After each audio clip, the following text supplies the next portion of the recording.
है दोस्तों, welcome to my channel Afreen ma'am. मैं आपकी दोस्त आफरीन। हम आज देखने जा रहे हैं एक्सरसाइज के नेक्स्ट क्वेश्चन। देखो क्वेश्चन 5C देखने जा रहे हैं जो कि पेज नंबर 15 के ऊपर है। आइए सॉल्व करते हैं।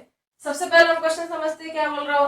The mass and weight of an object on the earth are 5 kg एंड 49 newton respectively. What will be their values on the moon. यानी क्या बोल रहा है कि एक है ना, समझो मास है और वेट है, यानी कि ना फोर्स है। देखो किसके ऊपर, अर्थ के ऊपर कितना है 5 kg का और 49 kg का। कोई तो भी एक ऑब्जेक्ट है जिसका मास समझो फॉर एग्जांपल 5 kg है और उसकी फोर्स है तो कितनी लग रही है अर्थ के ऊपर 49 kg लग रही है, सॉरी न्यूटन लग रही है। What will be their values on the moon. यानी कि ना सेम इसकी जो है वैल्यूज अगर हम निकालें मून के ऊपर तो कितनी निकलेंगी। assume that the acceleration due to gravity on the moon is 1/6 of that of the earth। अर्थ के हिसाब से अगर हम देखेंगे समझो तो 1/6 है acceleration due to gravity moon का। तो अब जो दिया हुआ है इसका इमेजिनरी डायग्राम बना दो। मास एंड वेट, पहले मास की बात करें। मास को हम क्या काउंट करते हैं, केजी के अंदर काउंट करते हैं। तो हम क्या करेंगे, गिवन के अंदर लिख लेंगे। देखो जैसे फॉर एग्जांपल मास, मास किसका, ऑब्जेक्ट का मास है, लेकिन किसके ऊपर, अर्थ के ऊपर है। कितना है देखो 5 kg है ना। उसके बाद क्या बोल रहा, वेट बोल रहा। वेट, वेट किस में लिखते हैं, डब्ल्यू में लिखते हैं। वेट और फोर्स एक ही रहती है, देखो आपको मालूम होगा अच्छे से। वेट कितना है अर्थ के ऊपर उसका, वो ऑब्जेक्ट का 49 न्यूटन। न्यूटन इसलिए क्योंकि ना वेट जो रहता है तो एक तरीके से फोर्स ही रहती हो। What will be their values on the moon. यानी कि सेम ये है ना, मास, मास ऑफ एन ऑब्जेक्ट है ना, मून पे कितना रहेगा और weight of that object moon पे कितना रहेगा। वो ऑब्जेक्ट को हमने लिया और है ना मून के ऊपर रख दिया। जैसे फॉर एग्जांपल देखो ये एक बॉल है, ये बॉल का है ना तो मास कितना है 5 kg समझो। आप बोलेंगे मैडम इतना वजन रहता क्या, है क्या नहीं। मान लो आयरन का बॉल है कि नहीं, ये इतना वजन कितना है इसका 5 kg है और उसके ऊपर फोर्स कितनी लग रही 49 kg लग रही। तो ये है ना, हमने क्या करा है, मून से ये अर्थ से है ना इसको लिए और इसको कहाँ पर रख दिए, मून के ऊपर रख दिए। अभी कहाँ पर है, ये अर्थ के ऊपर है ये बॉल, और इसको उठा के अब कहाँ रख दिया हमने, मून के ऊपर रख दिए। तो मून के ऊपर रखने के बाद है ना हमको इसका क्या निकालना है, ये इसका वजन कितना है और उसके ऊपर कितनी है ना ग्रेविटेशन फोर्स काम कर रही मून की। आई होप क्वेश्चन समझ में आया होगा। तो यहाँ पे देखो क्या निकालने का है हमारे को, मास ऑन मून। तो M for mass on moon, moon का लिखी मैंने कितना है वो निकालना पड़ेगा। और उसके बाद क्या बोल रहा वो, वेट ऑन मून। तो लिखो वेट ऑन मून कितना है निकालना पड़ेगा। आप लोगों को अच्छे से मालूम है, अगर आप लोगों ने थ्योरेटिकल पढ़े होंगे, नहीं तो मैं आपको थ्योरेटिकल देने ही वाली हूँ। आप लोगों को मालूम है कि मास जो रहता है ऑब्जेक्ट का पूरी दुनिया के अंदर, पूरे यूनिवर्स के अंदर सेम रहता, वो चेंज नहीं होता। तो हमको पहली वैल्यू तो ऑलरेडी मिल गई यहाँ पर। क्या कि ना मास ऑन मून कितना है, ये मास ऑन अर्थ जितना है ऑब्जेक्ट का, तो मास ऑन मून, मून के ऊपर भी ना ऑब्जेक्ट का मास उतना ही रहेगा। तो यहाँ पे क्या होगा, मास ऑन मून कितना रहेगा 5 kg रहेगा, क्योंकि वो चेंज नहीं होता। आप लिख सकते हैं आगे line, because it can not be change. हर जगह है ना सेम रहता। तो एक वैल्यू तो हमको मिल गई। चलो एक वैल्यू हमको मिल गई, अब सेकंड वैल्यू निकालेंगे हम। सेकंड वैल्यू क्या निकालने का हमारे को, W M, weight on the moon. तो आपको मालूम है हमारे पास एक फॉर्मूला है, F is equal to m into a है। और यहाँ पे हमको क्या लिखने का है, देखो अरे हमने तो क्वेश्चन अच्छे से पढ़ा ही नहीं, अभी हमारा क्वेश्चन रह गया, उसके आगे का पढ़ो। Assume that the acceleration due to gravity on the moon. यानी कि क्या बोल रहा हूँ, देखो थोड़ी देर के लिए मैं इसको रब कर लेती, स्टेप बाय स्टेप चले तो अच्छा रहेगा, है ना।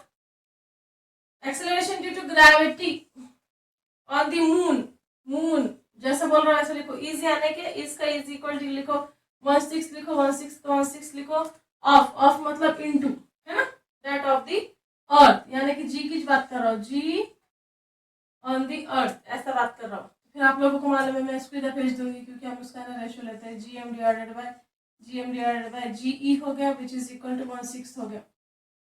या फिर ऑलरेडी है ना ग्रेविटेशन, ग्रेविटी ऑन दी अर्थ है ना, आप लोगों को मालूम है कितना है, कितना है याद करो, कितना रहता है ग्रेविटेशनल, ग्रेविटेशन ऑन दी अर्थ कितना रहता है, देखो 9.8 रहता है। तो एक काम करेंगे हम क्या कर लेंगे, इसको ऐसा ना लिखते हुए क्या करेंगे, हम डायरेक्ट वैल्यू पुट करके निकाल लेंगे इसका ग्रेविटेशन।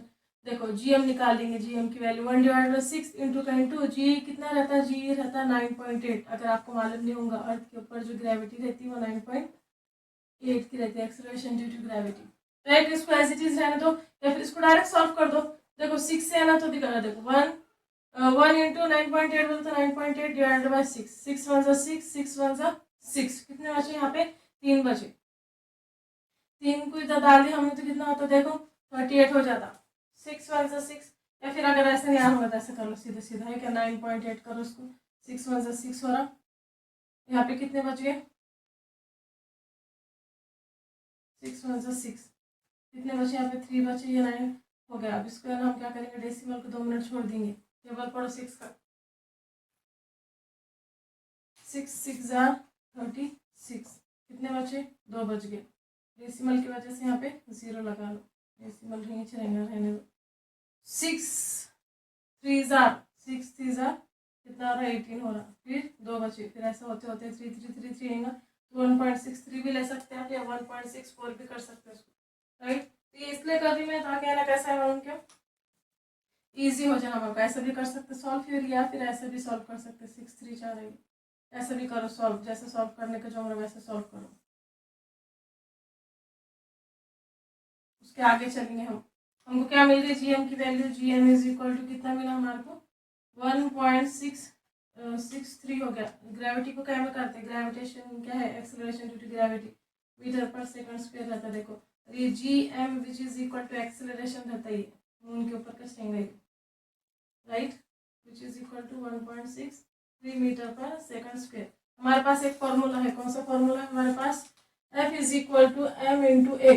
तो ए की जगह मैं ऐसा लिख सकती क्या, जी लिख सकती, क्या लिख सकती, क्योंकि दोनों सेम रहते हैं। तो एम ऐसे रहने दो, जी एज इट इज रहने दो, एफ एज इट इज रहने दो, पर एफ कुछ हम क्या बोलते हैं, वेट बोलते, देखो है कि नहीं, हमको ये निकालना है। तो वेट का वेट यहाँ लिखो, वेट ऑन मून लिखो, एम कितना है, मास है कि नहीं। उसके बाद जी क्या है, मून किस ले रहे हैं ना, फॉर मून ले रहे हैं हम, ये जो ले रहे थे मून ले रहे, तो यहाँ पे मून का मून डाल देंगे हम। फिर डब्ल्यू एम कितना है, देखो मेरा डब्ल्यू एम दिया हुआ है क्या, नहीं, वही फाइंड करना है, right. W M as it is रहने दो, weight on moon as it is रहने दो। मास कितना है, 5, देखो मास कितना है, 5 kg है।